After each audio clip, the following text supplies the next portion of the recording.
This is the charred wreckage of China Air Flight 120. The following footage is an unedited version of the chain of events leading up to this disaster.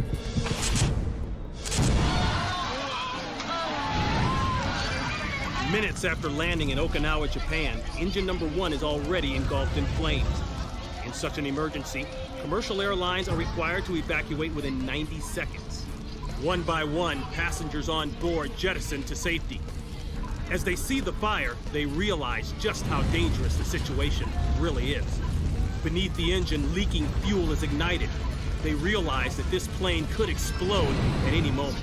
Even though the inside of the plane is rapidly filling with heat and smoke, the evacuation remains orderly. Little do the passengers know that the only thing separating the 2 tons of highly flammable jet fuel from the fire is a thin sheet of metal. Passengers make their way down the inflatable slides and scramble for safety. Some risk their own lives to help others. In an attempt to buy the remaining passengers and crew members on board some time, one brave rescuer tries to suppress the flames. But his handheld extinguisher is no match for the spreading fire. Once the extinguisher is spent, he has no choice but to retreat. As the temperature of the fire increases, the fuel gets closer to reaching its critical flash point. The crew begins to evacuate. Unfortunately for the captain, the smoke is so thick he can't make his way to the emergency exit. He has no choice but to bash the window and escape out the cockpit. Then, just when he thinks he's safe,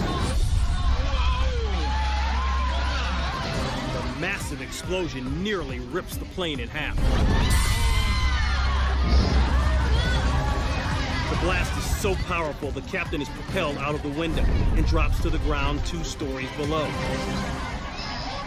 Miraculously, he's able to get up and escapes. Finally, emergency crews arrive at the scene. It takes over a half a dozen fire trucks spraying fire retardant foam to get the flames under control. Despite the seriousness of the disaster, no one was killed. Investigators discovered that a loose bolt punctured one of the fuel tanks, causing the fire. This resulted in the entire line of Boeing 737s being inspected to prevent similar disasters.